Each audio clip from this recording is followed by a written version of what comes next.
Apa di Bapak ini? Mengatur sewa nggak boleh penuh Pak. Mata 25 orang. PSBB hari pertama di Bogor dikunjungi Ridwan Kamil dan Kapolda Pangdam 3 Siliwangi. Gubernur Jawa Barat atau Jabar Ridwan Kamil meninjau pelaksanaan pembatasan sosial berskala besar atau PSBB di hari pertama di Kota Bogor pada Rabu 15 April 2020. Kang Emil Sapan Ridwan Kamil menilai pelaksanaan PSBB di Kota Bogor berjalan baik. Hal itu terlihat dari penurunan jumlah kendaraan yang masuk Kota Bogor via pintu tol Jagorawi. Laporan dari Jasa Marga, intensitas kendaraan yang melewati pintu masuk tol Jagorawi sudah turun hampir 50%. Jadi sementara tujuan PSBB terlihat ada hasilnya di pagi hari ini. Menurut Kang Emil, kepolisian sudah mendirikan pos-pos penjagaan untuk memeriksa warga yang berkegiatan di jalan. Warga yang melanggar, kata ia, akan diberikan surat teguran. Dengan resminya PSBB, maka sanksi itu sudah bisa dilaksanakan dengan baik.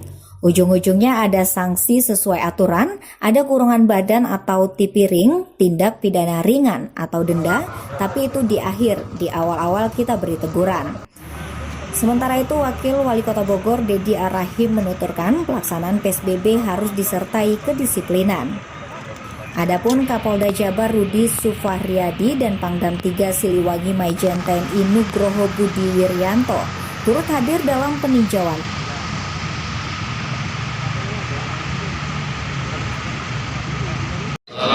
Hari ini saya, Pak Pangdam 3 Siliwangi, Pak Kapolda jajaran mengunjungi Kota Bogor, disambut oleh Wakil Wali Kota Bogor untuk mengecek hari pertama PSBB di Kota Bogor.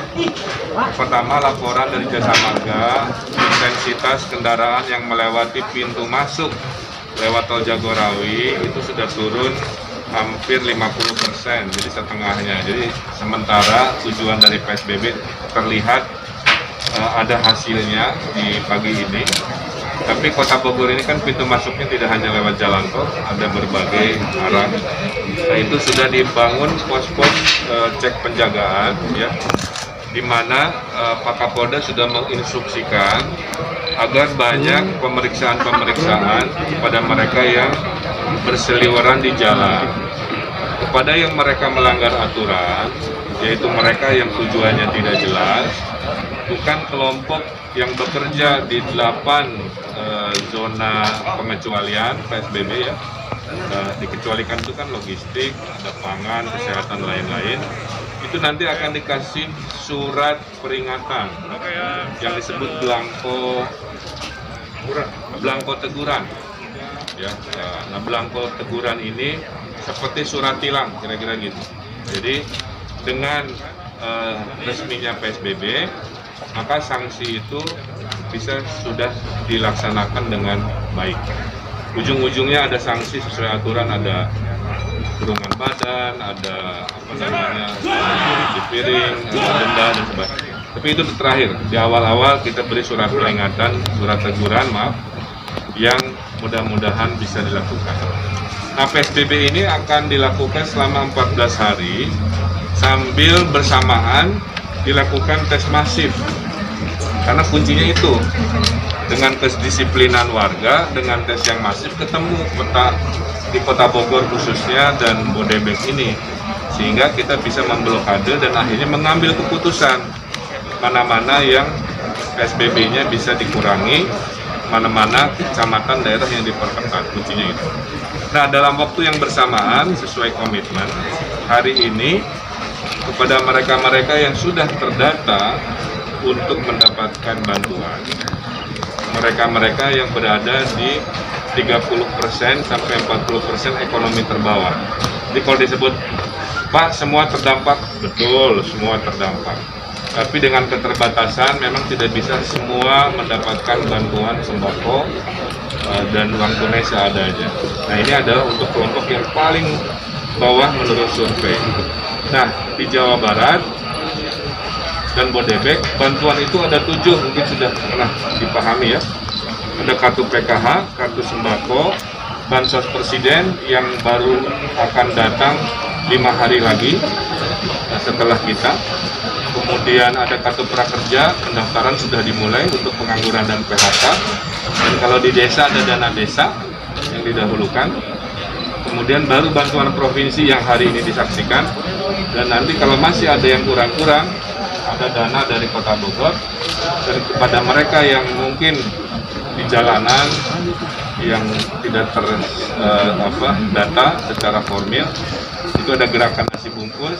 Kalau di Kota Bogor dilakukan di kecamatan, ada yang dilakukan di kantor-kantor Kodim dan Koramil, itu terserah. Yang penting kuncinya satu, tidak boleh ada yang kelaparan selama PSBB di Jawa Barat.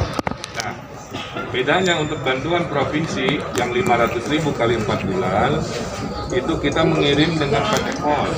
Ya. PT Pos ini punya sistem logistik yang paling canggih lah.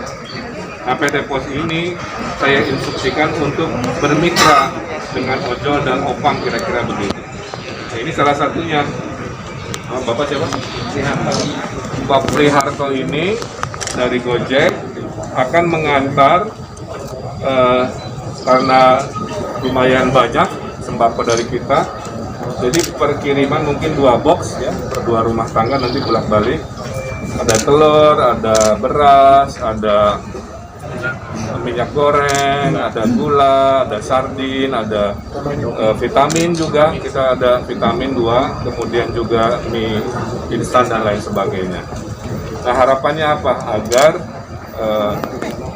para ojol ini masih bisa bekerja dan sesuai arahan mengangkut barang saja, kira-kira begitu. Nah, mudah-mudahan terakhir, bagi mereka yang merasa tidak terdata dan merasa berhak, silahkan melaporkan melalui fitur aduan di aplikasi Picobar. Jadi ada aplikasi khusus di Jawa Barat namanya Picobar ya, Pusat Informasi Koordinasi COVID. Itu klik di fitur aduan, sampaikan alasan kenapa Anda merasa terlewat dan berhak. Termasuk semua perantau yang ada di Kota Bogor dan Bodebek, yang KTP-nya bukan Bodebek, tetap kita bantu seperti halnya kami membantu yang ber-KTP Jawa Barat.